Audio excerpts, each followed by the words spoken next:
Hi, guys. In this latest episode of the TOWTalk Podcast, Neil and I will review my recent interview with Michael Sussman, candidate for county executive here in Orange County.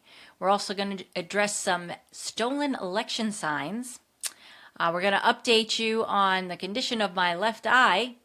And finally, we're going to go over the crazy fireworks that took place at last week's Town of Wallkill board meeting, not to mention a bombshell admission from the town supervisor himself. So stay tuned, you're not going to want to miss anything. But before we get started, please make sure to like, share, and subscribe, and click on that little bell so you get notified when new videos drop.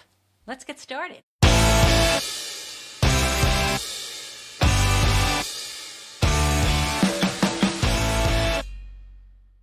Hey everybody, welcome to TOWTalk. How you doing? Great. I'm Neil, and we got Denise here with us. How you doing today, Denise? Hey guys, doing good. All right. So some of the things that we're looking to discuss today, we're gonna, Denise was interviewing Michael Sussman, who is running for county executive here in Orange County. We are gonna talk a little about some stolen political signs. We got an eye update from Denise, and we got our local town board meeting. So we have a fun-filled afternoon for you guys We got a lot to cover today. So Denise, tell us a little about your interview with Michael Sussman on Friday. Yes, so that was great. We covered his campaign. He gave me gave us a lot of information about housing, about affordability in the county. That was a big conversation. You can actually catch the I don't know if you saw it. It's episode 20. It's already up on the podcast, so you should definitely check it out. See what he had to say regarding messaging. I even we talked about actually doing another one of these and getting, maybe if you have questions, watch the video. First of all, watch the video, and if you have questions, pop them in the comments or just message me. And what I'll do is I'll put together a list of questions. We'll have Mr. Sussman back on, and we'll pose your questions to him. What's the message from Mr. Sussman to Orange County residents? So he talked about going into communities, at least on a every other monthly basis, rotating each community and seeing them to meet with the people, find out what their issues are and ways to make things better. We also pointed to the fact that this media, YouTube streaming, is a great way to get your messages out there because less and less people are watching TV, and more people are doing what we're doing. So it's a great way to communicate. This is the new media. I see, just on my personal belief, that I see legacy media shrinking more and more. And so we need to build up what we do here. This is how we can talk to people. So you can go to his Facebook or to his YouTube. He has 30 videos in 30 days. These are short videos where he addresses a specific issue and talks for maybe like 5 minutes about it. So he's using this technology to get his voice heard. So that's what is his biggest issue? What do you think his biggest issue is? I think his biggest issue is affordability. That's really what I feel. He pointed to the fact that he's married. He has 7 kids. He raised 7 kids in this community, and his kids today, they can't afford a home in the way that he could. He also pointed to the fact that seniors who want to downsize, so they have a big home, like him, raised a large family, and now they're empty nesters, they've got this big house, they could sell it and maybe move to something smaller, or maybe a condo, or maybe one of these 55 and older communities, and they are out of reach. They can't afford to actually move to something smaller unless they just move out of this area, and they want to stay in this area because this is where their kids are. So that's a big problem. And then rents. We talked about rents. Rents are astronomical. If you're paying, more than a mortgage for rents, or equal to a mortgage, it's really expensive. So, he pointed Renter's to prison. Yeah. I've talked about it many times. Renter's prison. Yep. He spoke about, I guess Camp LaGuardia is being turned into a park, which is, I think it's about 250 acres, give or take. Uh, and he said that would be a great place to put up an affordable housing community, maybe for seniors that we could utilize. And you yourself pointed, I guess it was last week, we were talking about how the fact that if we're going to be building these warehouses that will hopefully employ more people, those people want to move to the area to be close to their jobs. And that was another point that Mr. Sussman made, was that the income level doesn't match the cost of living here in the county. So if the salaries are lower, you can't afford to buy a house or even pay rent. So you have to move either out of the state, you said yourself, Pennsylvania, or up to Sullivan County, or even further where it's less expensive. And now people are traveling, and it's tough to travel. We have tougher winters here than they do in the city. So, you know, we have issues. We need to make things more affordable in this county. We're still a growing county. We're one of the fastest growing counties in the state, but it's going to drop off. If it's too expensive to come here, they'll go further, or they just won't come at all. It's there's, when it comes to economics in the municipal world, it's very difficult to manage. And this is what people really don't understand. There's a lot of nuance related to it. Okay, your costs, I don't care what municipality you're dealing with, your costs are going up 3 to 5% annually. Okay? The revenue is capped. Okay? Everybody seems to not understand that. Is capped at 2%. Okay? There's a gap. 2% and 5%, there's a gap. There's a okay? gap. And people get outraged about going above the 2% cap as if, let's keep in mind, that was an arbitrary number put in by your state legislature, okay? All right?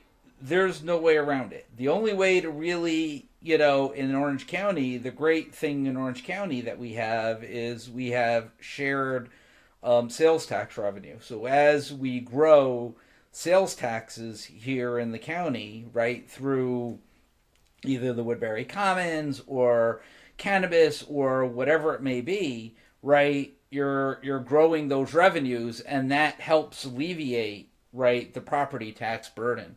And I think people really don't understand that the best way to combat, right, the burden being put on property tax owners, right, is through development, right, is through increasing your taxable assessed value for your municipality, okay? And, that requires growth. And that requires the idea of building things that people are going to want, okay? And that goes to what Sussman said, right? The idea of building affordable housing. Now, we all talk about affordable housing, but what does that mean? Okay? And that's really, I think, where people get into the woods, because most people think of affordable housing as the projects, right? Like something that in the city that overwhelmingly failed. And it overwhelmingly failed because it was set up to fail. Okay? Yeah. We don't talk about those things, right? Because, right, there are affordable housing models that work, right? And we've done them. We've actually done them here in New York. We actually did them out in Long Island, which we talk about Levittown. Levittown was originally an affordable housing, after the war, community where people could buy and get themselves out of paying rent and buy an affordable house. The stigma behind it was whites only. A lot of people seem to forget that, right? It was, you could only buy one of these houses if you were white, okay? And then when the civil rights movement occurred, okay, they decided, well, we're going to change that because, we want to limit black ownership. And you know what? You could say what you want. Racism, is embedded in a lot of these programs. Okay? And as much as, we want to talk about how we've sort of passed that, we haven't passed that. Right? Because, there are affordable housing models that could work, right? But now what they've decided is this is a great program because it benefits developers, it benefits the elite class, right, versus the working class, and that's what it is. This is no longer a model of racism; it's a model of classism. Yes. Yep. Okay, and I think people seem to have forgotten that, right? Like the idea that the wealthy class is trying to just keep the working class down, right? It's the idea we don't want them to build equity. Look at the homes that they build. They could build entry-level housing. I mean, we did it here in the town of Wallkill in the 80s, there is a place called Canterbury Knolls. That was entry-level housing for purchase, right? Right here in the town of Wallkill. And you don't see developments like that anymore. They stopped building them altogether. No. And, so I really, there are larger discussions that need to occur.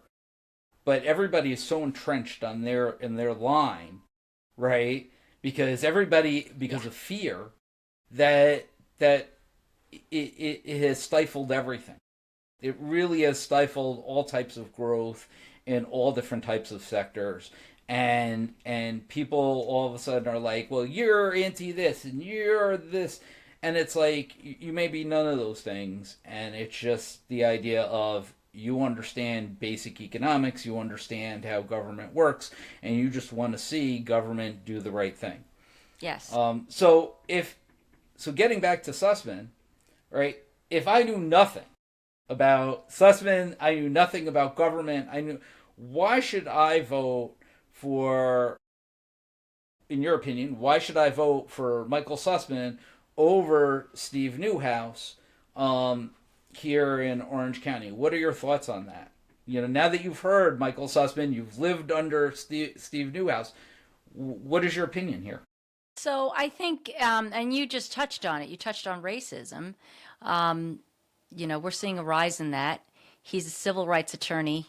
He has an enormous background in civil rights and in constitutional law. And I think those are skills that he can apply to the county. He's been an advocate for people who have struggled.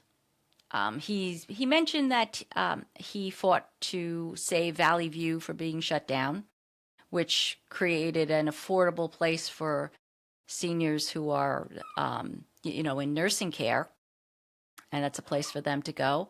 That's another thing. We need, unfortunately, we need rehabilitation places, and we don't want to lose that either, to help people who are vulnerable. And I believe he's a champion for the vulnerable. I felt he was a really good communicator. I think he has a lot of great ideas for what he wants to do for the county. He also believes in transparency. He said that we have a surplus of funds in the county that could be used to be put towards things that would help people who are more vulnerable. And again, applying for housing for people. And he said that's not being done, and that he doesn't want to do that. That Newhouse doesn't want to do that, and that is going to affect the community. So he's been here for 12 years, and I think it's time for a change. I think it's really time for a change, and to see what I'd like to see what Mr. Sussman can do. And I think he's got a bold initiative, and we need bold ideas. That's just my feeling. Status quo just doesn't seem to sit well with any of us anymore these days. No, we can't do the same thing over and over again. We just can't. This is the time for change, and we need new voices. And I'm excited. It was I'm excited to talk to him again. He covered so much, and I didn't get a word in. Too many words in. He's an But yeah, attorney. Attorneys don't let you talk all that much. no, they don't. No, they don't. But I feel that this is the time, especially at a time where we're seeing civil rights eroding and attacks on our rights, attacks on speech. I think he's the right person to be in politics and to be in office somewhere. So I that's think how I think feel. I think you give some valid points there. You know, and not for nothing. You know, I'm a nuance guy. You Hmm. know, and you know these 10-word answers, these talking points, Yeah, are killing this country. They're slogans. just I call them they're slogans. they're killing the country, and they're hurting real people. And you know, I listen. I'll be the first one to say that that some of the diversity, equity, inclusion, the DEI stuff, like, it's all valid, it's all needed, and I know that I'm gonna be like one of those naysayers, but they were coming up with this grant, and I know that the right loves to point to this, but I think this is a cautionary tale on both sides. They were doing this grant for high speed internet, and they were trying to locate areas that. So, I mean, if you're a private company, you're not investing in a small area to do high speed internet. You're not going to make any money. We have to keep in mind, companies, their sole goal is to make profit. That's it. It's not to benefit the public. If they benefit the public, you know what? Then they've actually done something well, right? Like, then they've created a Right. good product that actually helps people. Okay? But they're in it to make money. Yeah. Okay? And I've analyzed from a financial standpoint, right? Like, I used to help manage for one of the investment firms that I worked for, back in the day, one of these cable operators, and their goal was to build in these small areas, build up enough in these small areas, right, so that they could make a profit and get taken over by a larger company. Right. Right? Like, that's the goal. That was the goal of Okay? the .coms. Somebody buy That me was out. right. I mean, that's the goal of pretty much a lot of businesses today, is buy me out. Okay? And they suffered significant losses, right? To the point where they didn't even know if they were going to stay in business, and then all of a sudden they got an influx of more money. They were able to build out more areas, and they were able to eventually get taken over. Okay? We there's a lot of nuance associated with that. So what the government was looking to do was, they were looking, you know, to participate in one of these things, right? They made everybody jump through so many hoops, right? And one of the hoops was how are you going to include diversity, equity, inclusion, right, into your business model, whatever it was, right? And and this was like, you're just trying to get the grant so you could qualify to file another application to actually try to win the grant, right? Like, I mean, this is how this country operates, right? It was you have to file an application so that you could file another application, so that you could file another application to get the grant money My to be able God. to do the thing, right? Like, so all 50 states was like, I mean, that whittled it down right from the start, okay? Because this isn't then become a state issue, it becomes a local issue. Because now all of a sudden, as a local municipality, you're like, I have to fill out this paperwork. Well, now you're making these local municipalities who have no resources to begin with to fill out the paperwork. Local governments, state governments don't operate this way. Like, things have, and they've created so much bureaucracy that people weren't going to see high speed internet for 10 years from when the program started. Not only that, only 3 states actually finish the application process in time to be able to submit another application, right? So it was like out of 50 states, only 3 states finished the application process in a timely manner to be able to move on to the next step, which was to file another application to see if they could qualify for the grant.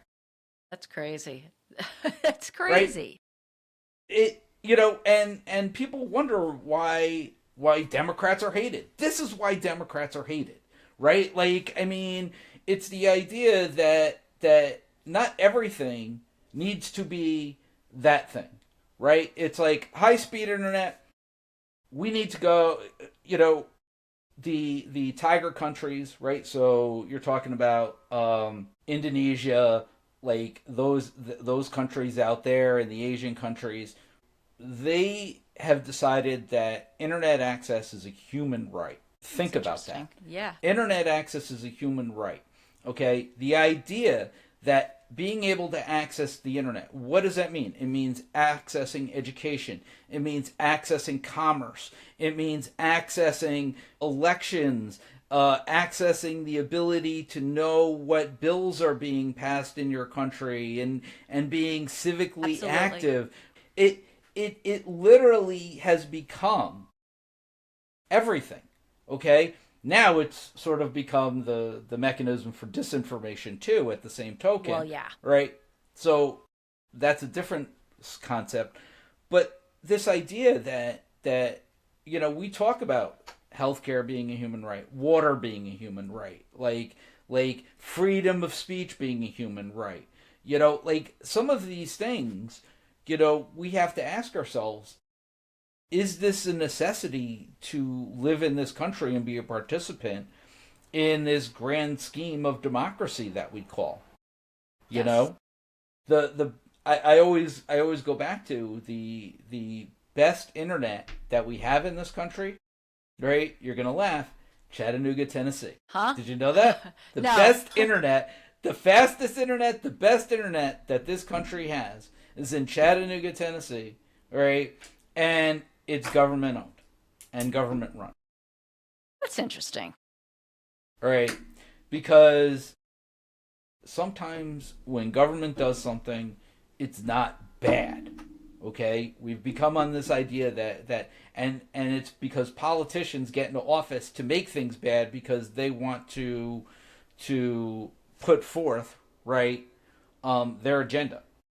So if their agenda is that government's bad and my goal is to fix it by dismantling it, then you're going to make it worse. Okay? And that's sort of the conversation piece, and I think that's sort of where we need to start, having these conversations. But thank you very much for sitting down with Michael Sussman. That was a great interview. Yeah, And I was, for those of you watching here, that is the first time I've ever interviewed anybody other than having the conversation with you. I've spoken to you and asked you questions all the time, but that's the first time I've ever actually done it. I was a little flustered, and of course, and we're gonna talk about my eye coming up, but my eyes were still dilated, so I was like trying to read like Magoo. So, but let's talk about signs. First of all, it was just happened to be, I brought it up because I just happened to see it on Facebook. Shonda Carter put a post up talking about how signs have been getting torn down all over the place. And you have discussed it also right here in the town that, signs for candidates are being taken down. And from what I understand, that is not legal. Tell me, right? Right. Your $10 sign, right, getting stolen is actually a criminal offense, right? Like, I mean, but it really comes down to, right, this idea of fear, okay, that seems to be ripping through this country, ripping through our local communities. This idea that we're afraid of the other side getting power, right? And in this community, the Republicans have been in power a long time. Very long time. A long time. And And everything's expensive, so we need some change. and costs keep going up, there have been a lot of bad decisions, all right, in this community as a result of it. And what it is now that you actually have people campaigning that they want to change how business is done here, okay, and that they want more transparency in how business is done here, you have the other side becoming very fearful that could happen. That's a close reality now that we're facing. It almost happened, when we had a Democratic supervisor for 2 years in 2020 and 2021. The Republicans were very good about shutting it down, and making sure nothing got out. And now they're really fearful, because now if Democrats take power here in town, there's a really good chance that information is now going to get out, and so they're afraid. So what are they doing? They're stealing signs to try to see if they can obviously stifle the election. Yeah. And make sure that the other side doesn't. I mean, all you have to do is look at these meetings, all right? And we're going to look at one later, but look at how they shut down conversations. Look how they shut down the public. The same methodology was used to shut me down, was used to shut this former supervisor down.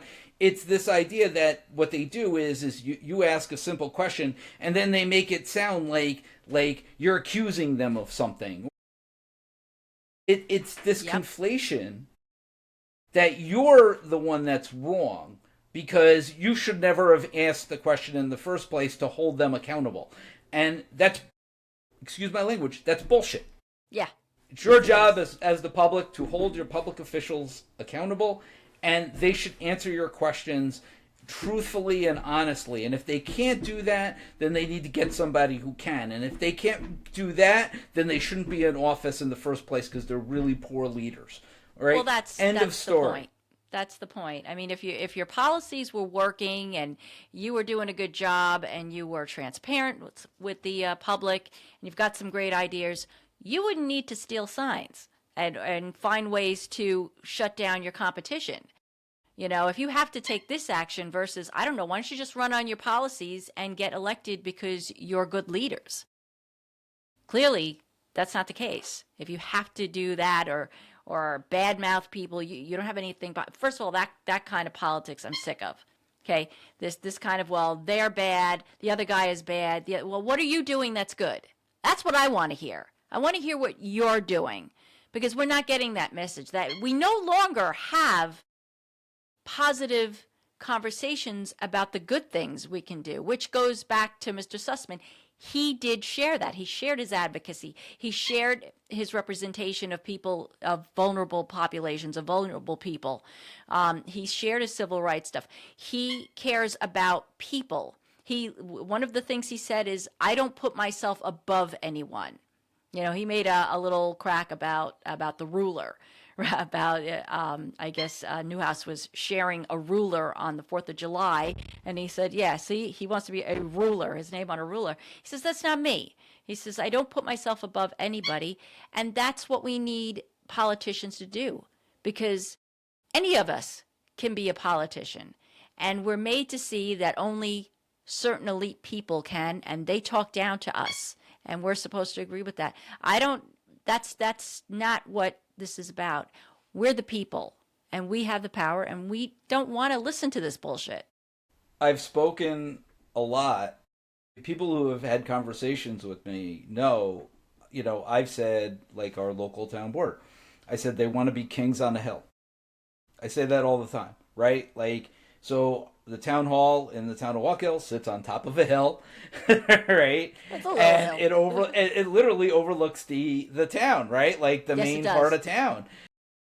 And so it's not unironic that they sit there and they want to rule over that town, right? Like, I mean, that's really what it comes down to. They want to be rulers, and the less information the public has, right, the more that they can sit there and lie about their opponents and lie about what's really going on, right, the more they think that they can get away with stuff. And because nobody knows. I mean, listen, I was on the board for 8 years. I was gaslit. I was lied to like you wouldn't believe. And the idea being, though, is when you don't know the truth, it's really hard to have a comeback, right? Especially when you are trying to do the right thing and you do care about your constituents and you do want to do the right thing by them and help them and make things right by them. You can't represent the people that elected you, right? If you're being only told lies and then told to vote on those lies, or you're not being given the information and being told you're required to vote one way or the other, and then you don't want to be the guy that says no to something that might actually be helpful. Even though you know that you're being lied to about it, you don't want to, but, when it came to my final, I think 5 or 6 years in office, right? Like, I was voting, I had to vote no on everything because I didn't have the right information. And for that, right, then they tried to use those votes against me. Well, you voted against police officers, right? Like, that was one of the things that they tried to use against me, was I voted against police officers, right? What they don't talk about was the fact that 15 police officers were put on town books without board approval. And that's where that vote came from. Okay? The vote came from the idea, right, that those employees, those officers, had already been working for the town. We didn't receive any background checks. We didn't receive their names on a resolution. Wow. We had no part in the vetting process of who was hired. Okay? Right? That's nothing against our police department. Okay? That's against the supervisor who authorized it. Okay? That's a misappropriation of funds. And I wasn't going to support an illegal action that was illegal to begin with. Okay? That was my thing, right? And listen, blame me, don't blame me, whatever you want, right? That's a fact, okay? And that's a provable fact because we got a report from O'Connor Davies which said that to us, right? It was something I discovered and brought up to the board, and there are board minutes substantiating, okay? And the New York State Comptroller's Office brought that up to us. Wow. Okay? So this idea, okay, that people need to actually figure out what the hell is going on, okay, and they need to start paying attention. This is money. This is your home. Your home is your biggest investment, okay. If your local board is running roughshod with your tax dollars, You have to know that. I mean, I'm going to say this.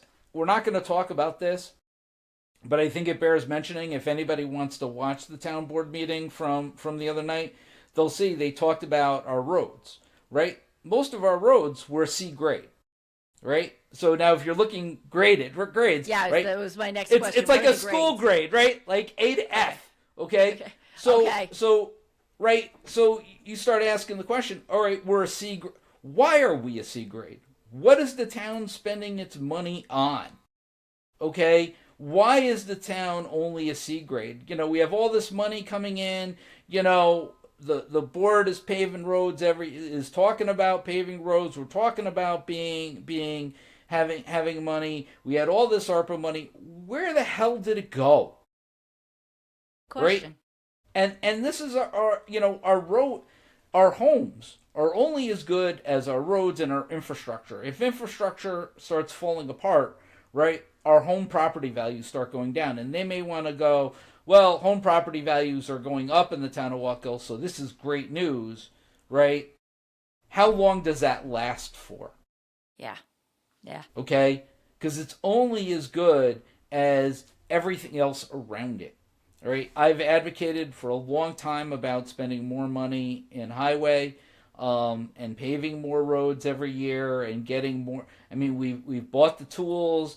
It's just a matter of having the staffing, and they've grown. Again, no offense, but this is about how they've grown the PD, right, over 35-40% over the last 10 years. Okay? Has the highway department grown similarly? And you will see the answer is no, it has not, right? We spent virtually the same amount of money, actually probably less if you account for time value of money, right, on our roads today versus 10 years ago, right? That's a recipe for that. I will tell you, and again, no offense to our police department, they do a great job, and you need police, right? That is a recipe for disaster, because that is our home values that they're playing around with and they're screwing around with. Right. Okay, that makes sense. Not to mention, if we've had more building, we have new roads in the last 10 years that have appeared on the map. And so they're going to need services. They're going to need not just regular blacktopping, but street cleaning, snow removal. And if we're not growing, those are potential jobs that aren't getting filled because they don't want to expand that, which again brings us back to affordability. Those could be good paying jobs that we could be employing people. And not for nothing, a lot of people don't look at it this way. The maintenance that you do on your car, right? The added maintenance as a result of the poor roads, right? Yeah. Is actually an added tax. That's actually a tax. All right, because if your roads were good, you wouldn't have had that maintenance. In which case, you wouldn't have hit that pothole. You wouldn't have, right? In which case, then you wouldn't have spent the money on the car, and you could have spent the money somewhere else, right? So it's an added tax that everybody now has to account for, right? Because you have to have that car fund, right? You have to have that. You know this because you had an issue with your car, right? Yeah. You have to have the car fund, which is an added tax, okay? Because that car fund isn't just, hey, I'm going to replace my car every 5 years, or I'm going to do this. It's oh, you know what? I need new brakes. I need new struts. I need new tires. My rims are all screwed up and all bent because of all the potholes that I'm hitting on the way to work, right? Again, all a tax. Yep. No, I absolutely, because for my business, I have a vehicle, and I can tell you, I just found out that I need tires again. Now, I have a big vehicle that has a lot of weight, but I was looking at the tire in the rear. It had a couple of, I guess some of the rubber came off. I must have hit something. The rim has a little dent in it. That came from a pothole. It's not affecting the tire, but also the wall of the tire. I don't know what I struck there. But yeah, I'm on the road all the time, and I can tell you, got cracks in my windshield because they're not cleaning the streets and something flew up and hit the windshield. So it does cost a lot of money. So here, this is where we are. So our next topic, you have an update for your eye and healthcare. So yes. Please give us that update. So I did go to the retina specialist here in the town of Wallkill, and my God, if you ever go to a retina specialist, let me tell you, it's a long event. I was there a minimum of 2 hours. First you sit there and waiting. It was crowded, a lot of people there. When they bring you in, first they bring you in and they put drops in your eyes and they put a numbing agent, which makes you look like you got jaundice. And you sit there like Magoo, right? And then they took pictures and scans. Let me tell you, I couldn't see anything, everything was blurry. And then they take all these pictures and these, I guess, similar to like a CAT scan where they could get all the different slides. And then you go back out of the room and you sit again for another half an hour. And then they wanted to take more pictures, which had me more nervous. But finally, I did get to see the doctor. Apparently, they just want to watch. They said they don't see it being a problem. They don't see that it needs to be dealt with at this time. But I am going back in 3 months just so they can take a second set of scans of the eye just to see if there is any change. They sent me home with a graph that I'm supposed to stare at like once a week and see if I see any wavy lines. I'm supposed to wear sunglasses all the time, which, sunglasses. I guess I should get prescription sunglasses. I go to the dollar store. That's where I get all my glasses. Stuff like this. My reading glasses. I go to the dollar store. That's what I use. Even though I do have prescription glasses, and I don't use them anymore now that I'm wearing contacts. But I still need. I guess I need something. But so far, it looks like it's going to be okay. Nothing serious to look at, so I'm happy. But yes, any word on the healthcare? Any word on the healthcare? It was covered. They said it would be covered as a medical appointment. So I'll have a copay. That's good news. That's good news. So that will. He suggested that they see it. We're going to do 3 months. If no change, then 6 months, and then once a year. And he said I should alternate that, 6 months with my regular appointment, so that I'm seeing an eye doctor once every 6 months, either him or the optometrist, just to maintain my eyes. So, and so obviously I'm going to consider that when it comes to renewal time, which brings us back to the shutdown that you mentioned earlier, because one of the points that the Democrats were making is they wanted to see if they could extend the subsidies that would help to keep costs down. Obviously, it looks like he wants a shutdown, and the shutdown's going to happen. So I can fully expect my subsidies to disappear and the rates to go up altogether. So, yeah. So it's going to be a shock when I go to write a new plan. So let's hope I'm going to have to choose very carefully. I'm, that is honestly one of my biggest fears. I'm in municipal accounting, and as I mentioned, you have costs going up at 3 to 5% a year.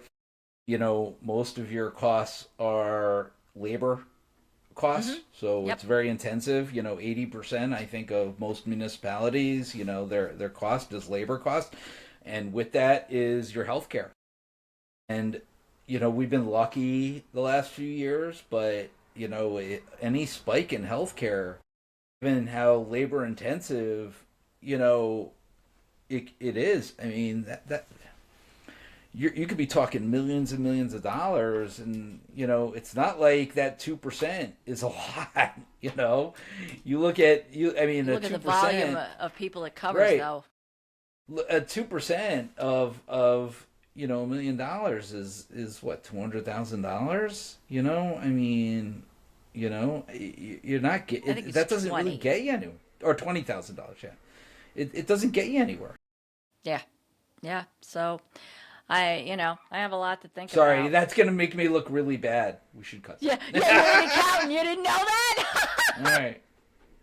Well, yeah, 2% of $1 million. Okay, all right, I'll leave you alone. Common mistake. We should cut that. Oh no, we're keeping it. So let's talk about this board. Oh, go ahead. Yeah, no, I that's my biggest fear is the healthcare cost, because that could be really detrimental. But yeah, sorry, I no. Well, we're going to keep watching this because I think in mid-October is when open enrollment begins. It's either October or the beginning of November. I usually make my choices like in December, but now I'm going to have to start looking early at what I'm going to do. So we're going to talk about that.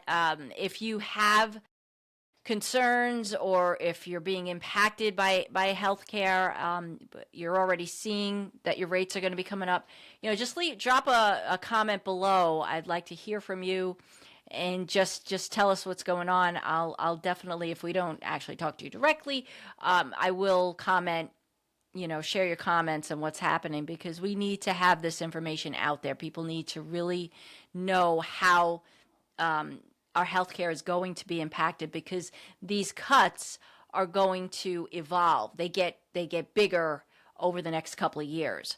So what we see now is affecting one group of people. Next year it'll expand, and the year after it'll be pretty bad. So I want to point this out because this came up the other day.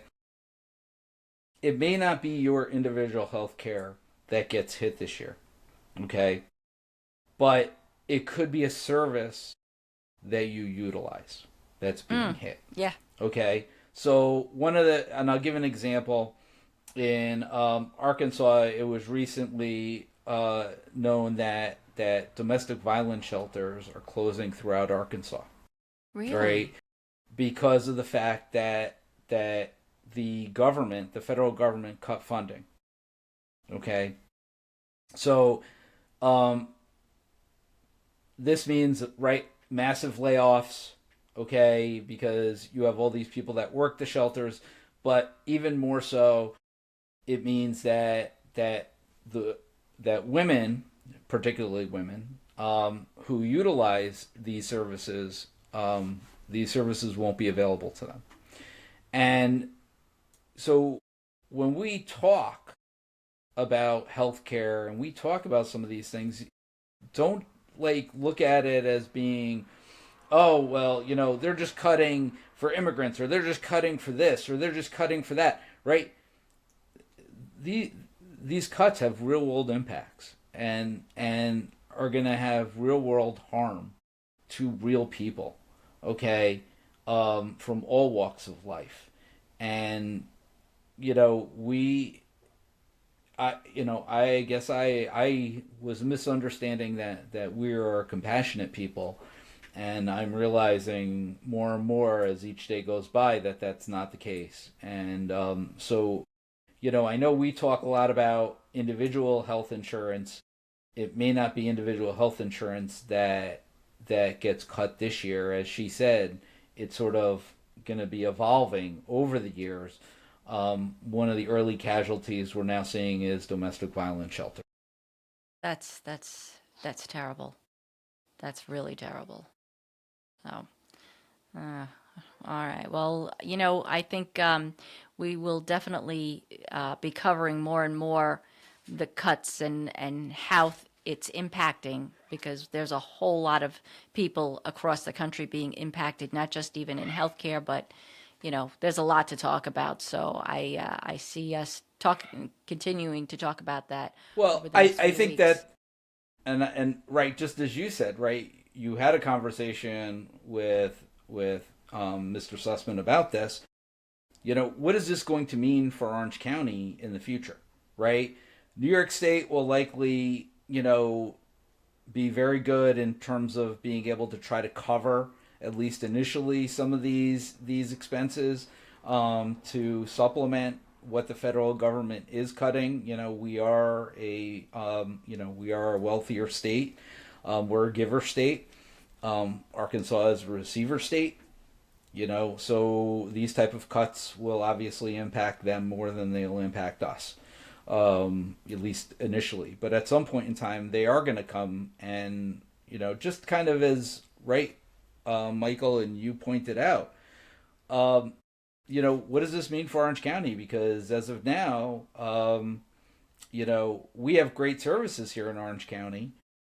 I'm not going to deny that, and I'm not going to say that we don't. But what does this mean in terms of funding for the future? Because this will be at the direction of the county executive.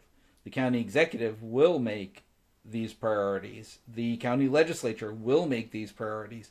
And do they have the same priorities, if these services are no longer being funded by the federal government, that people have been relying on and have been utilizing for all these years? Yeah, we actually talked about, I brought up transportation, which we've discussed before, as, and he agreed that we would need a county-wide, transportation system, like a busing or something. And you're right, these cuts might nix that whole idea if, and that's, again, goes back to employment, getting people to jobs, going to jobs that might have benefits, that might cover health care, that might not get that. So you could see how we're sort of, how things are all linked together. Everything's connected here. And yeah, we are in for a ride. Yeah. How many times have I said that? Many times. There are a lot of that we all have to work together. There are a lot of synergies here. I say that all the time, right? It's not one over the other. It's balance. Yeah. Yeah. It really comes down to balance. And I don't mean to come up sounding like a moderate when I say that, but the fact is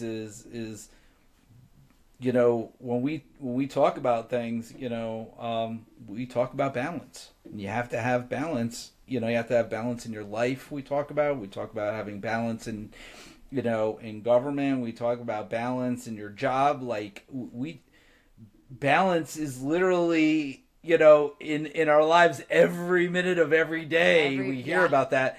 And what happens when our lives are out of balance? How does that make us feel? Right, as individuals, right? Well, when your government's out of balance, when whether it be local or state or federal, or when anything is out of balance, it's not good for anybody. Yeah. It's just not good for anybody. And there are a lot of things related to that just make me sad. And I wish it was better. Yeah, both of us. Okay, guys, moving on from there, we're going to talk about the board meeting we had earlier this week. This is the Town of Wallkill board meeting. Some interesting things took place in the meeting, and I think Neil has got a little report on that. I want to hear this. All I'm going to say is very, very interesting. I got a lot to say, so we're going to go through it. I want to give everybody a little bit of a sort of preamble to what's about to occur, so that they understand. Right, we've had a supervisor here in the town of Wallkill that has, in no uncertain terms, has lied to the public for 4 years. Okay, he stated that there has been nothing wrong with the town finances. The town finances are perfect, and so much so that that the previous accountant who worked here, they issued a statement, right, and paid her some money, right, saying that everything was perfect, that she did everything right. And what that tells me is everything that was done at the direction of the board, right, the current board that's there, okay, ex the supervisor. Okay, there are 3 board members that were there as long as I have. There's a current guy running for supervisor who was there previously, who set this thing up, right? You have all the mechanisms, right, in place to continue this nonsense, right? And I remind everybody, right? These people are fiduciaries. If your money manager, if you were giving your money into a 401k and they were managing your money like this, right, and you didn't move your money, you're an idiot, right? There's no other way to look at it, right? You're an idiot. These people are taking large chunks of your money, large chunks of your investment, and that's their job. So to give you a little bit of background as to where I'm coming up with this. Okay, I'm going to share with everybody. This is the New York State Comptroller's report. Okay, this is a draft copy. Okay, so they came in, they did an audit. Apparently, one of the guys allegedly stole a bunch of money because they saw that the town had no controls. Right, all things I talked about. Okay, really ridiculous stuff. Right, so. But this is sort of the draft report that they came up with, okay? And what you can see is let me just stop you right there with a quick question. And I see the dates on the report, January 1st, 2021 through the end of 2022. Yes. Is this a recent report or was it done back then? So they came in June of 2022 to conduct an audit. Okay, the audit year was for the last year that the town had an audit, which was from January 21 through December 2022. And through their investigations, okay, they expanded some of their findings, right? So just like any audit, right? If basically the way audits work is, you sample test everything. Okay. So it would be virtually impossible to test 100% of everything, right? I mean, like, it would be cost prohibitive. No company would ever do it. So most audit firms, what they do is they look at your controls that you have in place and they say, all right, we're going to take a sample, and the sample size usually is pretty small, 20% or less, and they look, and if there's an error within the sample, right, that means they have to expand the sample size, right? I mean, it's just plain and simple, right? I mean, the idea being we want to make sure that the sample size we looked at is good and doesn't have a lot of errors in it. Now, I think I mentioned this on a previous episode with the payroll, where they took a sample size and there was an error in every individual. At that point in time, it's just, right, there's nothing you can do, right? Like, you're not going to expand the sample size because now there's an error with everybody, right? So what you do is you extrapolate. You say, these were the errors, this is the amount of the errors, and now we extrapolate that to the entire samples, to the entire population size, okay?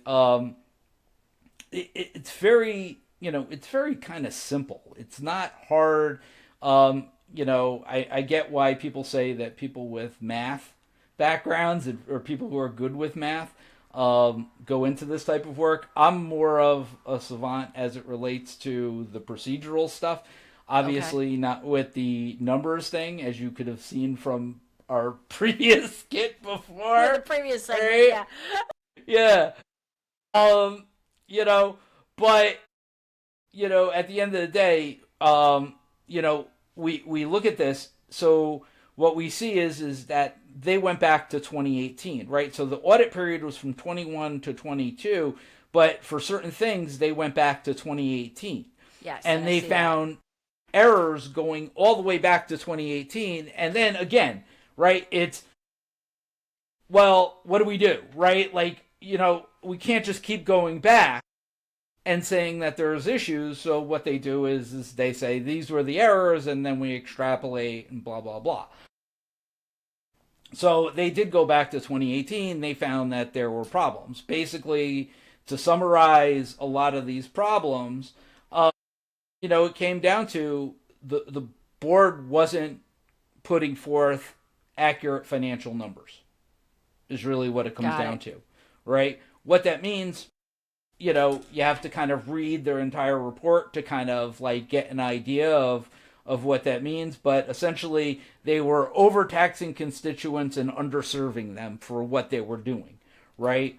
And it was to a very large extent where they were essentially, putting back into fund balance large sums of money, right? What fund balance is essentially your savings, right? It's this idea of money that you may need for the future. But that's supposed to be a margin thing. You're not supposed to be operating your municipality for profit. And that's what they were doing. They were essentially saying, we're great money managers because we're earning a profit, right, off your taxpayers. That's usually not a good thing to say, but that's essentially what they're saying. And a lot of it came down to, right, lack of oversight, lack of policies and procedures. I can go through this whole thing. I'm not going to bore people with a lot of this stuff. But again, see, they were underestimating by $4 million between 2018 and 2021. Really stuff that shouldn't have been done. Right. So that just sort of, like, I just wanted to give everybody the preamble of the things. Now, all of this is exactly what I spoke about in my 8 years as a councilman, And it is what I ran on, right, when I ran for town supervisor. When I ran for town supervisor, the town supervisor, who currently sits on the board today, right, basically called me a liar and said what I was saying was not true. In other words, that report that I just showed you, which is everything I was saying, that I was the liar, right? And that people shouldn't believe me and that they should vote for him. Okay, what we're about to see in this clip is him admit that I was right and that he lied. Okay, I mean, that's essentially what we're going to be witnessing. And, you know, not for nothing, they are a bunch of liars. and I don't mean to call names, but you are what you are. And, you know, when people show you what they are, you got to believe them. And they're really showing you what they are. So a constituent came up. There was a vote at the Wednesday's work session. I don't know why the vote occurred at the Wednesday work session, and since they were having a town board meeting on Thursday night. Not only that, you can't vote at work sessions. You can only vote at special meetings. That's exactly what I was going to say. Right. Right. So they were clearly trying to hide the vote from the public. Okay. And they voted to appropriate $200,000 more, right, for what is called an audit line. Okay. Audit could mean accounting consultant. It could mean your audit. In general, the town, I think, is somewhere around $65,000, $70,000 for their audit annually. Maybe up to $90,000, given the fact that they're so far behind and can't get their shit together. But you know, it shouldn't, like, you're appropriating $200,000 in September. That's a lot of money. And what we're going to hear Jim about to say is that this is in addition to $150,000 that they appropriated in March. Okay? Ooh, that's a lot of money. Right. So the idea is, he just asked a simple question. What's the money being spent on? Let's listen in and see, right, what the response is, right, to this exchange. Okay. Hi, it's Jim Ward. Yesterday in the work session, there was a line item for $200,000 for auditing work. And I was wondering if we could get a little clarity on what that was for. Because back in April, there was another $150,000 item on auditing work. Right now, the town is behind on the audit. The annual financial review for 2024 isn't available for 23 or even 22. In fact, the only audit we have is an old audit about from our auditing company from, I guess, 2021. About how we have so many accounts that are open and they're not being reconciled. I'm just wondering if we get more clarity on why we need all these audits. We have a full-time controller, we have a deputy controller, and we have a full accounting department. So, what are these expenses for? Because there was only just one line item. It had a gentleman's name and a company, but it had no like work breakdown of what they're doing for us. Well, they're consultant. One is a consultant, and RBT we've always used. They're working with our controller and the controller to fix the issues that were there. 22 is closed. 22 is on the New York State website. If you go there, it will be there. It should be there. I was told it's there by New York State. When was it done? 72. I put a FOIA request in for it. A month ago? 2 months ago? Wait, I didn't have any for it. Oh, okay. So maybe at the state site you're saying? Yes, on the state site. 22. So I just want to stop it there, because that's an interesting exchange. Later, we're going to hear George talk about the law. Right? The law is actually really clear on this, right? The town board needs to see the annual financial report, right? So they filed the 2022 annual financial report, and what you're going to hear is some of the board members didn't get a copy of that. Not only did they not get a copy of that, the town clerk didn't have a copy of that. The town clerk is your chief record keeper of the town. Okay? So not only is that supposed to be in the clerk's office, it's supposed to be available on the town website. Okay? So my question is where is it? Who is in possession of it? Why does the town clerk not have it? Right? And why is it being withheld from the town clerk and town board? Also, he asked about audits. Audits are done by your outside accounting firm. Okay, in this case, the town utilizes O'Connor Davies as their outside auditors. The AFR, which is what the supervisor and the councilman are talking about, is filed by the town, right, with New York State. They are not the same thing. So here we got, again, right, either they don't know or they're purposely putting the two together as if to say something is done that may not be done.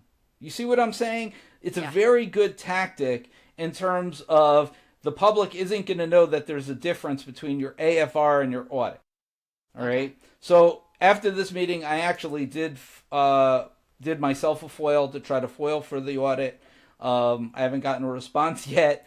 I just like a copy, like I want to see a copy. I have all the others from all the other years I was there, right? Like, that's the next one. And that obviously would show the supervisor's first year in office.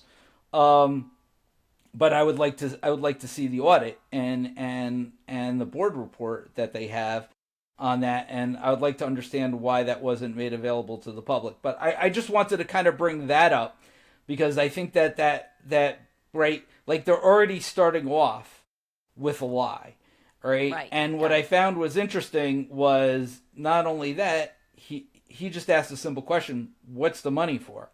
And we still haven't heard an answer on that. So let me continue. All right. Unless you have a question, let me continue. Nope.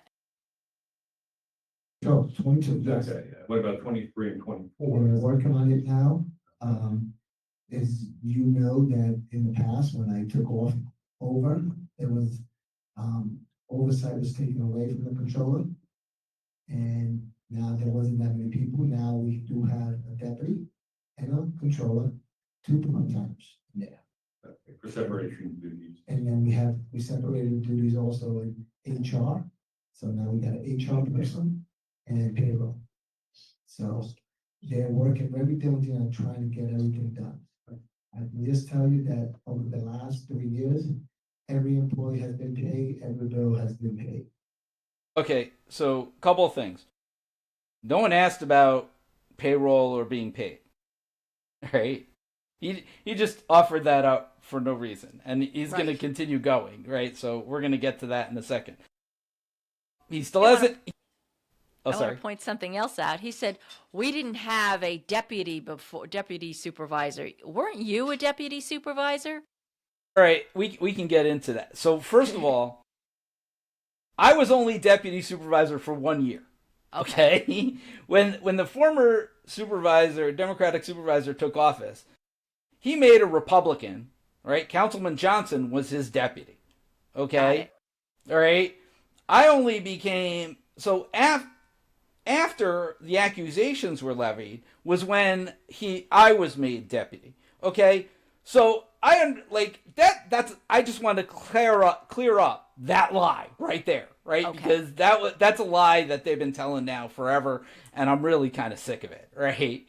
Because there's a lot of garbage behind it, right? The second thing is they said deputy comptroller. We did have a deputy comptroller, and they did everything they could to make sure that deputy comptroller was not successful, right? And I can go into the nuances of how that department was structured and the poor oversight. But at the end of the day, oversight is not by the comptroller. The oversight is by the town board. The town board has a fiduciary responsibility to provide oversight. That's what was lacking, right? Yeah. So the fact that he's talking about oversight issues, right? First of all, he said everything was perfect when he took office, and everything was perfect when he ran against me, right? That there were no issues. Now all of a sudden there were all these issues. right? Okay. He came Yep. into office and is saying that there are all these issues, right? So he lied. He flat out lied to win an election. He flat out lied to get. And it's nice to see he's finally admitted it, right? Because, like any addiction, right? Like any, person who suffers from an addiction, in his case it's lying, right? The first step, right, is to tell the truth. So Absolutely. it was finally great to see him tell the truth. Yes, there were oversight issues. I'm glad he finally came around to agree with me on that. And yes, there were actually accounting problems. There were segregation of duty issues, right? The segregation of duty issues, believe it or not, again, go back to that report, 2018, right? Preceded the Democratic supervisor as well. Okay? Anybody who thinks that it didn't, or that we didn't have a full complement of staff, has no idea how accounting departments are run, has no idea how the town accounting department was run, and they should really come talk to me if they want to learn all that stuff. Listening to these idiots, right, is beyond me, right? Well, I noticed that he right away goes and points back to his predecessor, and he's been here for 4 years. So what did you do while you've been sitting here? Right, 4 years. Right, they hired comptrollers, they hired a deputy comptroller, right? Like they went through, they had to replace everybody because everybody quit, right? So they had to replace everybody because nobody wants to run an inefficient accounting department, and they were basically telling them that they didn't want them to do the job the way it's supposed to be done, right? And I don't know what this consultant does, but I'm going to go back to what the law says, right? The law says that any consultant, right, who does work for a municipality, any consultant, has to provide a detailed, right, accounting of what they're doing by the hour. Okay, so you look at attorney's bills, you look at your professional service bills, they will be detailed out as to the services they provided and the hours that they worked, right? Why don't they have that information? Why don't they know that, or why aren't they telling us that, right? Like, that comes right off the bill. They still haven't even given us an answer to what the money is for. I mean, you're talking $350,000 of the town money going for something. What is it going for? It's a fairly simple question. Yeah. Let's continue. Okay. And, going around saying, everyone's saying the money's missing. So if money's missing, please present the receipts because that's what you're saying. Now, Oh, no, I'm not saying that. I'm just wondering why we have so much money being spent on audit this year as opposed to prior because years. we have a consultant and also that money and what's also going to be used for O'Connor Davies, who's going to also help to try to work on 23 and 24. Like I stated yesterday, if you remember correctly, I said hopefully 2024 will be done within the next 2 months. Okay, thank you. You're welcome. So just to add to that, you remember back then, the department was stripped down to one person, two people. And so I think that this entire town board was diligent in investing into the department and rebuilding the department to where it should be. And that is with help of consultants. And RBT was always a consultant with going back many years with the work that they do and doing the checks and balances for the department. The consultant is also helping in the work that he does with the controller, but he's also helping in creating process and procedures that are equal and the same. So the next person, your time's up. The next person that comes into employment can now reference a book and say, okay, this is done. And everyone is doing the same way. Every check is coming in and going into the same spot. So that consultant that you question is helping to build those processes in ensuring that the department is run the way it should be run with everyone doing it the same way across the board. So next person. So it's interesting that he says that, because I had talked about that for 8 years. That was an 8-year issue, because the processes were not standardized, right? Like, go back to, all anybody needs to do is go back to the videos that I did when I ran for office that are on my page, right? You will see that is exactly what I was trying to do, right? Was get policies and procedures in place, make sure that we have standardized work environment, that people knew what their roles were and how they were done, right? Like, we're now 4 years in, right? Like, this was brought up, right? Like, this was brought up back in 2019 by the former Democratic supervisor. This was brought up in 2017 by me, okay? The longer these things, this is the problem, and that most people don't understand. The longer these things go unaddressed, the more it costs to fix, okay? Right. And that's what you're seeing. You're seeing this massive amount of money going out the door. And not for nothing, the town got $400,000, $405,000 stolen from it. He's saying, well, there's money stolen. Show me the receipts. There's a guy who was arrested.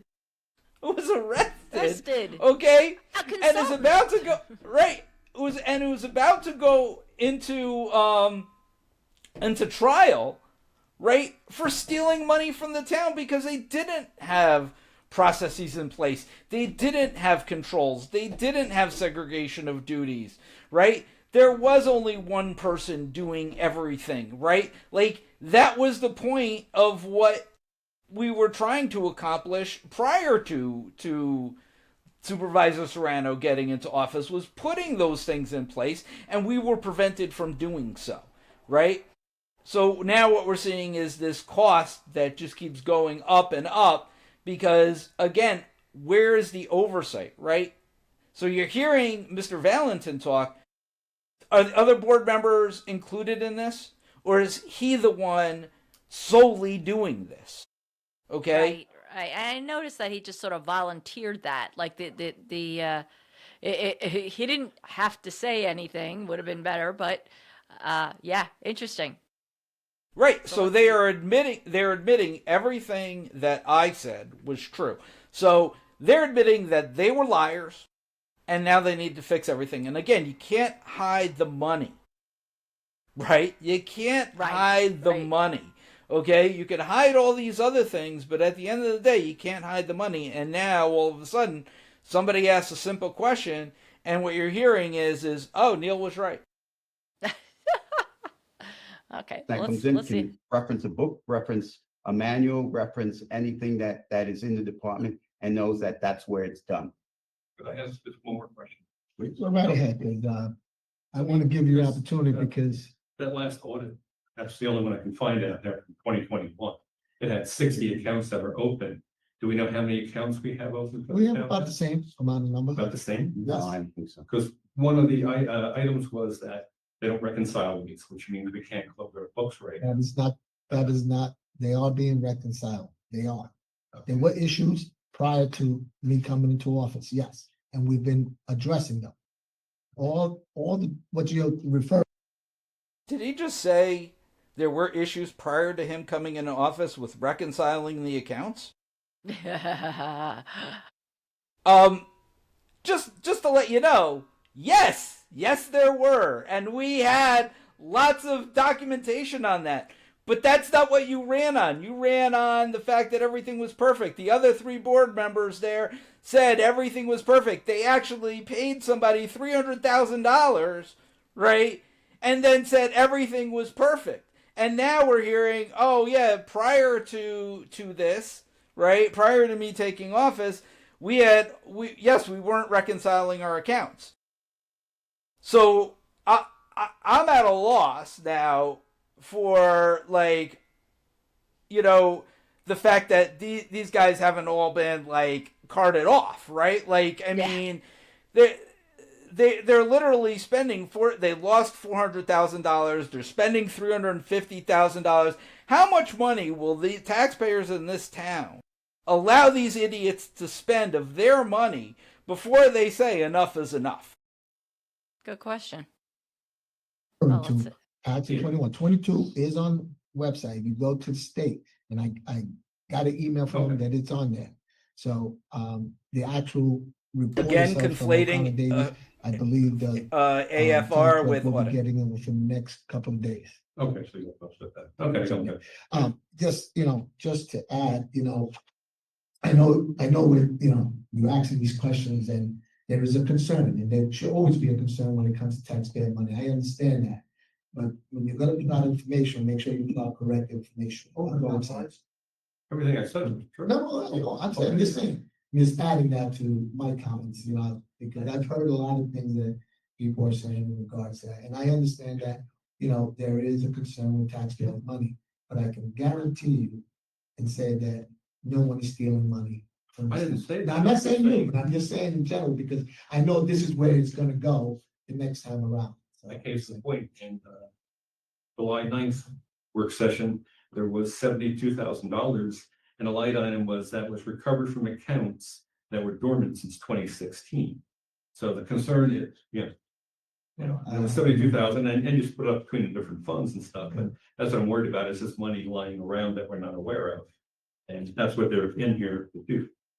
Okay, but that wasn't specified on there, just a one line item, so it kind of makes you wonder, that's 350,000 that we're spending additional on accounting for this year. Why weren't we doing that stuff earlier? So by now we have all these problems resolved. Well, unfortunately, we've had, as you are aware, we've had numerous controllers. And if you are involved in finance, I am not, but with my understanding of different individuals have different experience, they put their fingers on the books. Sometimes they do it different. So if there's something done different, then we gotta go back and fix it. Okay, can I just say, trained The hell was accountants, there's one way to manage your books. That's it. Exactly. There's one way. Okay? I mean, you have debits and credits, all right? And you have assets and liabilities. That is the craziest thing, right? That I've ever heard, right? Like the idea that somehow every accountant, okay, are you telling me that there was more set of books out there, that somebody was doing the books a different way? What way was that being done? And is that something that the public should be aware of, right? I mean, like, what happened here? I don't that comment to me blows my mind. Sorry, I'm going to continue. So One of the recommendations in 2021 was to document this, so they have a consistent procedure. That's what I just stated. That's what the consultant is let me hear, you made a comment. That's what the consultant has been doing since he was hired, along with working with the department to get it streamlined, where everyone as the supervisor said, people were doing things differently. This person would come in, they would do it differently. This person came in, they would do it differently. That's not the case anymore. And it's an investment into the department that is way overdue. Yes. And it's an investment into a department that was stripped by the prior supervisor. And it's way overdue. We're getting it right. It's being done right. I didn't ask for your comments. Yes. We're doing it right, and the processes that are being created. The processes that are being created are what it should be done in that department. So do you have to spend money to get it to where it should be? Absolutely. And it's an investment in the department and in the town. But this was 2021. That's what I'm saying. Okay. A long time coming, and it's good it's happening. Right. But that's a long way to wait for it to be. Well, let me just say this. Well, I'm not. We can be going back instead of going I'm forward. not gonna debate it. And you know what? I don't wanna sit here and blame people, who was doing the job. Problem is that when I came into office, things were not good. There were many things we had to fix. And if we have to spend the money to fix it, I believe that the residents of the town of Wallkill deserve it to be fixed. And if it's gonna cost a little money to fix it, we gotta do it. Okay, yeah, I mean, That's the bottom line. so that line item should have a little more detail. First truthful thing he said. That's It's your good to value see to your opinion, that and it's I going- appreciate it. Thank you. Going forward. Thank you. I'd like to add something because, here we go. Yeah, here we Here go. we go. Here we go. Yeah, Here we go. speak the Steve. truth. Yeah. So You Jim, haven't spoken you're the truth the, you're in the last Democrat. 26 Yeah, you don't Yes. know anything what you're talking about. That's Keep right. lying about You're people, leaving me in the keep dark. lying about people, keep making up these stories Hang on. and go campaigning on it, okay? Try and be honest for once in your life. Gentlemen. Try and be honest and say something You can truthful look in for the once mirror in your and life, actually say that. okay? Yeah, I serve the people, not the party like you do. Uh-huh. Lying about everything that's out there. No, Yeah. So, Mr. Moore, that's So- it, enough. Let him speak and, Oh, it's wait, enough. he's talking We gotta make this a political thing, okay? he's making But you know what? The bottom line is, people lie. You called me the bottom other line day is, right saying that I now- was stealing money. right now, things are finally starting to be worked on. No Yes, thanks to now- you. Now, we started Excuse me? working on it. No thanks a to while me. ago. Yeah, no thank you. the money, member. That's right, because you guys wouldn't give me an answer yesterday. Got, And that's my right. spend it Right. all year, reorganize the department, same thing. You voted for the consultant. You were there. I You voted knew for what the he was consultant to doing. come in. You I knew what voted he for the was consultant doing. to come You in. were given the I whole voted for job him to go ahead and do description. his You were job, given and his here you are resume. paying another okay? $200,000 of a problem into it without explaining why. And I asked why, and you didn't bother to explain it yesterday. So instead of me going ahead and saying I have a problem with this one line item and going ahead and saying no on that, you said I had to do the whole thing. Which, fine, I did. Okay, That was my question, that's why. Okay. Ooh, thank you. Mark, you wanna ask? Nah, I don't want to say that. Okay. Johnson, you wanna add? Negative. All right, that was interesting. That was very interesting. You know why it's interesting? Because what this is politics. And, this ain't the form for it. Because, let's be realistic. I came into office, there were problems. And we've tried to fix it. And I think we're in a better place than we were in January of 2022. We are. Okay, we are. All right, a lot happened there. Okay. yeah. All right. So before we get into this last thing that the supervisor is going to talk about, I just kind of want to give an idea of what sort of just transpired. Okay. What you had is you had one of the councilmen blame.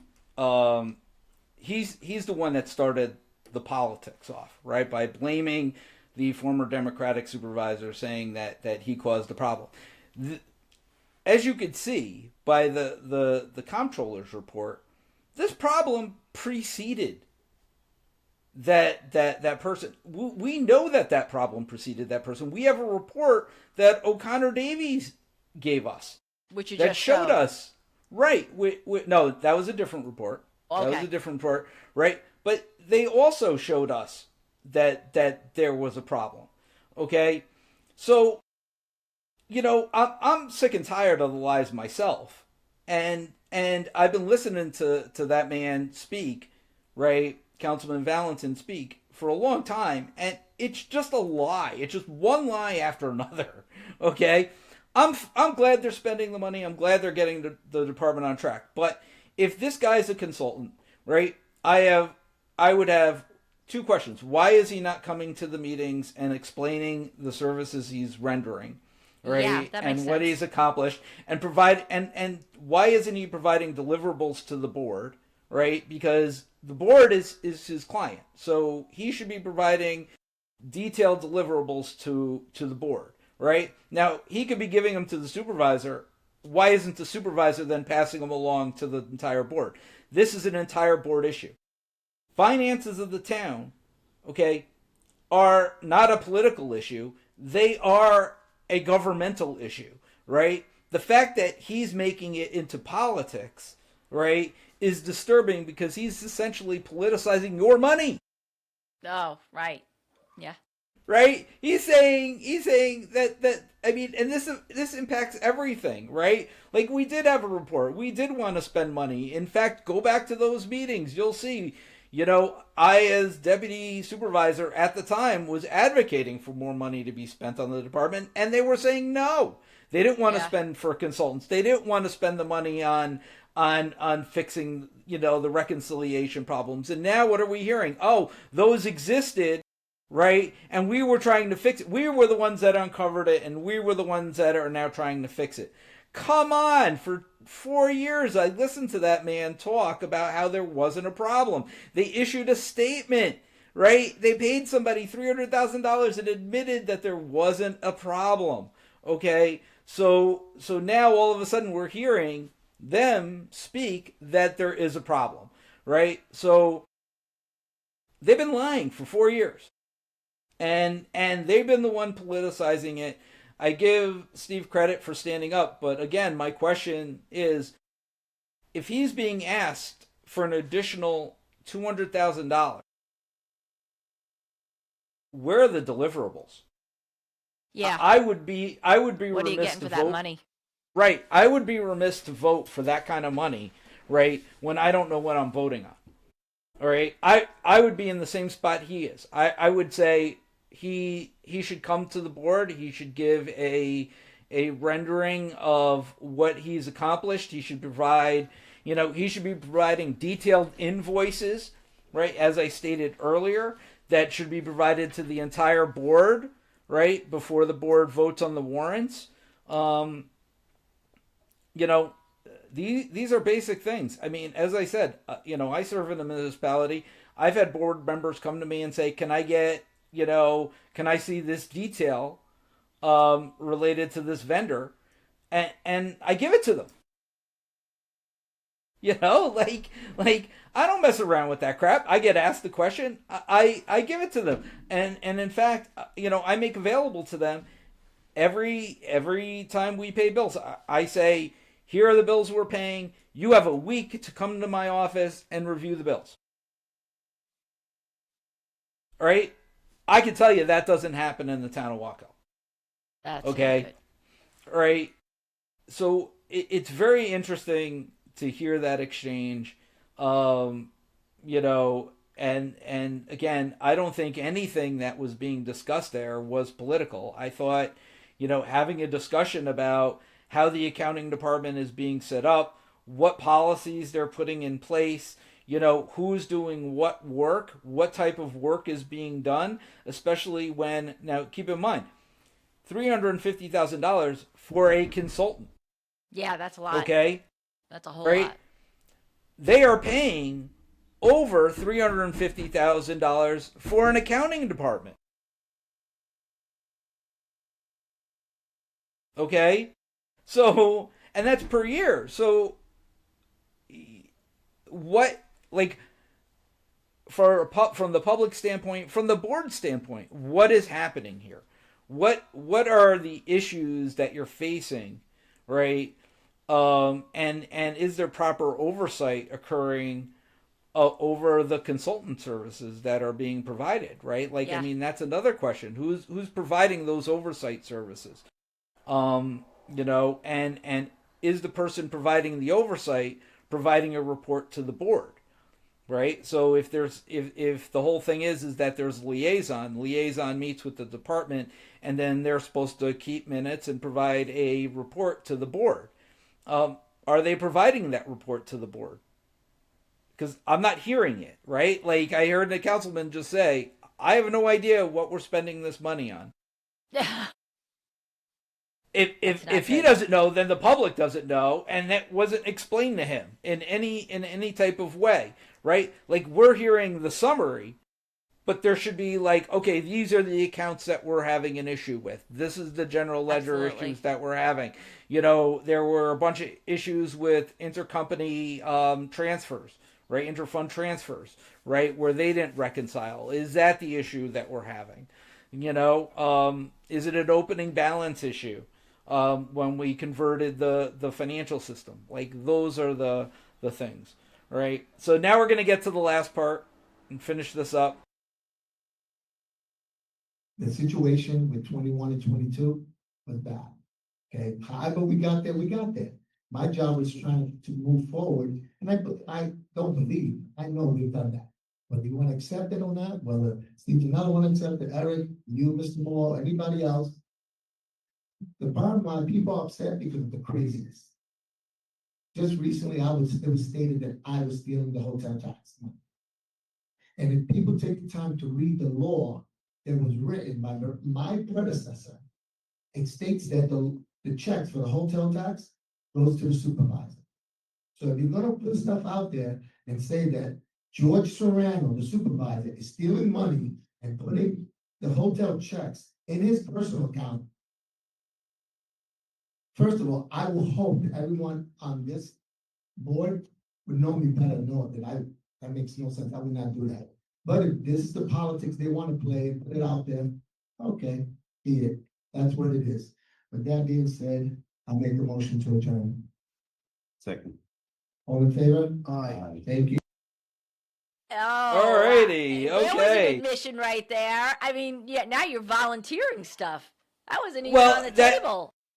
Right, like so where did that come from? Was that reported somewhere and I didn't know about it? Like all of a sudden, like, oh, you just volunteered that you had checks written directly to you? So, you know, the law, so in the idea of a hotel tax, just so to catch people up, because I'm sure everybody is like just as floored as I am as to what actually is happening there. Yeah, right? What just happened? Please explain that to us. So you have every town has a tax collector for your property taxes, right? Well, when you have other taxes that you collect as a municipality, like the hotel tax, those actually get remitted to the town supervisor, right? So the town supervisor in those instances become the tax collector. Okay. All right. But in this instance, okay, right, because, you know, I had heard some rumors about this, right, myself, right, and I laughed because I thought they were kind of funny. Is that all checks, right? If you're making out a check to your municipality, it's made out to the municipality, town of Wallkill, right? Because that's who you're paying. So in the instance of your property taxes are remitted to the town of Wallkill or the receiver of taxes within the town of Wallkill, right? Like, I mean, you know, one or the other, right? Like, you don't go in there and make your check out to Linda Harahan, right? Yeah, As the receiver of taxes, right? So supposedly, you know, the supervisor, I guess, was, you know, as it related to the hotel tax, said, you know, paid to the order of, you know, town supervisor George Serrano. You know, and remit it to the supervisor's office, right? Like, I mean, it's stupid shit. Like, I mean, you know, and he's quoting the law. The law says remit to the town supervisor, right? Like, I mean, remit means to send to. It doesn't mean make payable to, right? Like, I mean, like, I mean, you know, you have to be in these jobs. Like, it's a job, and you have to have some semblance of intelligence, right? And you know, that to me was bananas, especially since nobody asked the question. Nobody asked him. That's what I'm saying. You just volunteered that? What the? Maybe we should just, you know, see some of those checks and where they wound up. Right. I think they went back and cut the video too because I think there was a little bit. I think that there was a little bit more to that, but it's fine the way it was. Right. Either way, nobody asked the question. There was no report that I saw about the damn thing. Right. You know, I heard rumors about the hotel tax. Right. After I left. You know, but as far as I know, nothing was ever done with it or whatever. And then all of a sudden, he's just on stage volunteering, like he's like, I'm not stealing any money. Where the fuck did that come from? Yeah. Excuse my language on that one, but like, where did that come from? It's okay. We're you know, this is YouTube. You can say fuck. Okay. But oh my goodness. I mean, as somebody outside, I mean, what did you think of that? Was that crazy? that was like eye-opening. I actually, when I first watched this, because I did, you had pointed to me earlier this week, I just focused on the section where the argument came, and then, I didn't really watch the rest of it.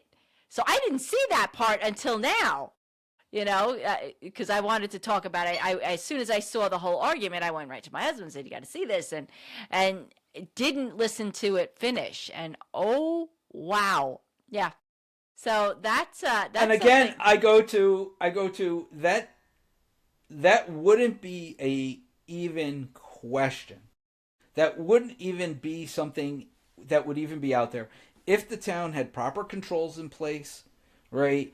If the town had done what they were supposed to, when they were told to do it, right? And if they didn't lie about the finances for the last 4 years, right? Or have $405,000 stolen from them, Hello. right?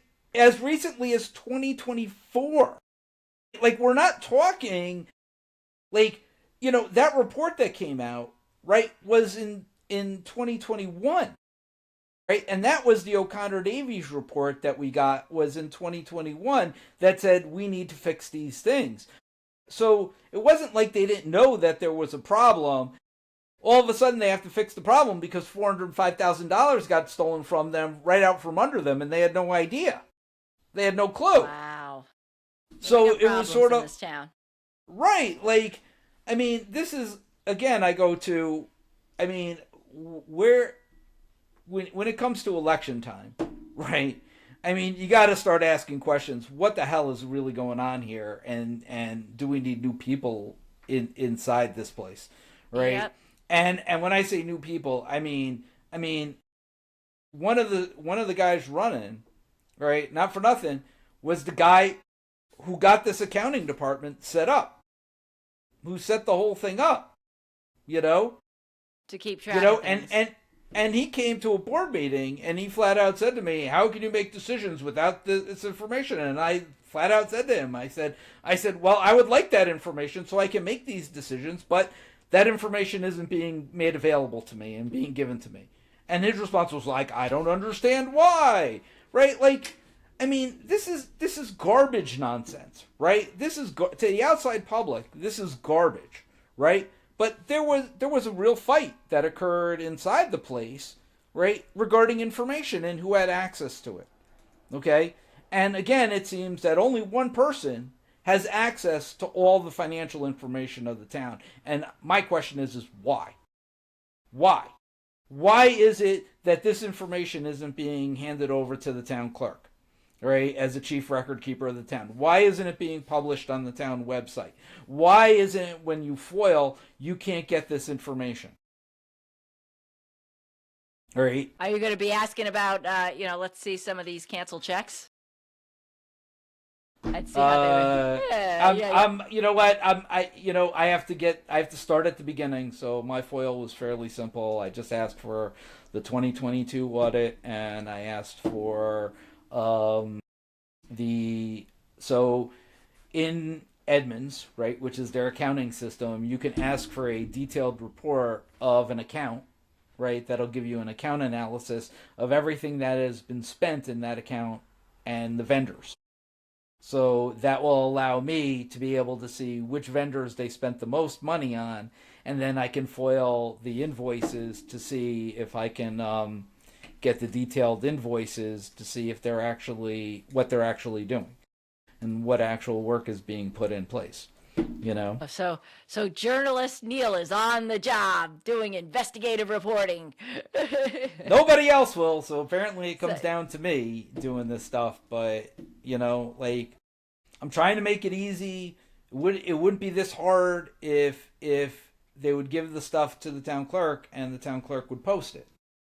But you have to ask for this stuff because they don't want to be transparent, right? Again, I go to, you have a Thursday board meeting, right? And I'll leave it with this. You have a Thursday board meeting. Why are they voting on appropriating money, $200,000, right? As well as some of the other things that they probably voted on in that meeting, right? That we don't know about. When you have right, and in a private work session that isn't televised, isn't really in public view, right? The public really doesn't know anything beyond what may be on an agenda, and they don't disclose it at the meeting. Right. Okay? Right. So, like my question is how do you know? Right? Why didn't they say, okay, you know what? We have a board meeting on Thursday. We're going to vote on everything on Thursday. Work session's just supposed to be a conversation between board members to make business decisions. It's not supposed to be for voting.